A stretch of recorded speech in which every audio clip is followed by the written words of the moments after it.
국민의힘은 이미 오래전에 제대로 된 정당이 아니라 적당히 눈치 보며 입신 출세한 기회주의자들의 완전히 극좌, 좌익질하다 팽당한 건달 등 좌익 무리들이 가세하여 만든 좌익 잡탕당이 되어버려 전체적으로 보아 무이념 무정체성 정당이 되었고, 그런 난장판의 결정판을 만든 장본인이 바로 한동훈이다. 정당은 기본적으로 같은 정치 이념과 가치를 공유하는 사람들이 모여 정당을 만들고 정책을 만들어 국민들을 설득하여 정권을 잡고 국정을 자신들이 추구하는 방향으로 이끌다 실패하면 선거를 통하여 정권을 잃게 되는 것인데, 국민의힘은 그런 정당의 기본적인 가치를 잃어버린 지가 벌써 한 세대도 넘는다.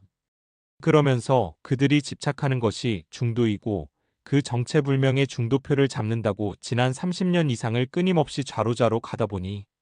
이제는 원조 공산주의 추종자들까지 버젓이 국민의힘 의원이 되거나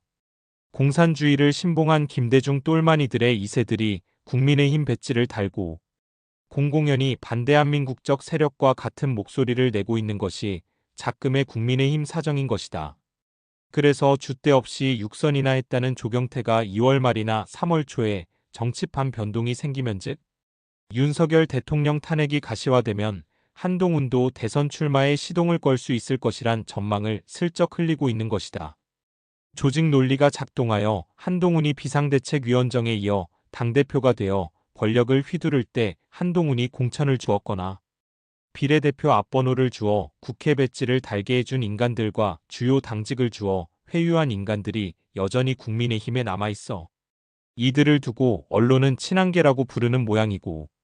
이들이 지금은 배신자 낙인으로 숨을 죽이고 있지만 한동훈이 활동을 개시하면 상당한 지지율을 보일 것이라는 게 박지원 같은 요설가나 기왕,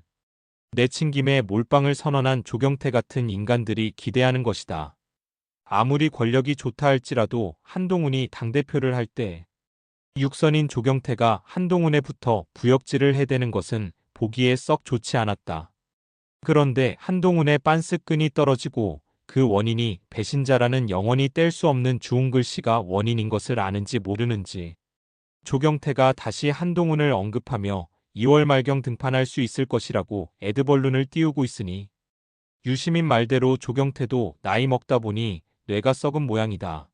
한때 한동훈에 몰빵한 국민의힘 내의 한동훈파 의원들과 한동훈이 출몰하면 미처 날뛰던 소위 한딸들이 아직도 정신을 못 차리고 혹시나 하고 기대를 하는지 모르겠지만 한동훈의 이미지가 이미 배신자로 낙인 찍힌 상황에서 이제 정치인 한동훈은 영원히 돌아올 수 없는 다리를 건너간 것이나 다름이 없다고 본다. 그것은 멀리 볼 필요도 없이 박근혜 대통령을 배신한 김무성과 유승민의 경우를 보면 바로 답이 나온다. 어리석은 윤석열 대통령과 김건희 여사가 한동훈을 믿고 정치에 대해 아무것도 모르는 칠삭동이 같은 초심자 한동훈에게 지난해 총선을 앞두고 국민의힘 비상대책위원장 자리를 맡기면서 절대적 권한을 주었으나 한동훈은 국민의힘 국회의원들을 지원하고 당선되게 하는 활동이 아니라 전국을 돌며 셀카 찍고 하면서 자기 이미지 관리를 하였다. 홍준표 대구시장 지적대로 한동훈은 국회의원 선거 유세를 한 게 아니라 전국을 돌며 자신의 인지도를 높이면서 대통령 유세를 하고 다녔던 것이다.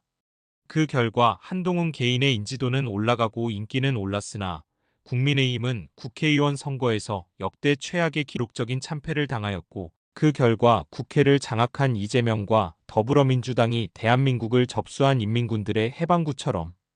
대한민국 전체를 난장판으로 만들어가고 있는 것이다.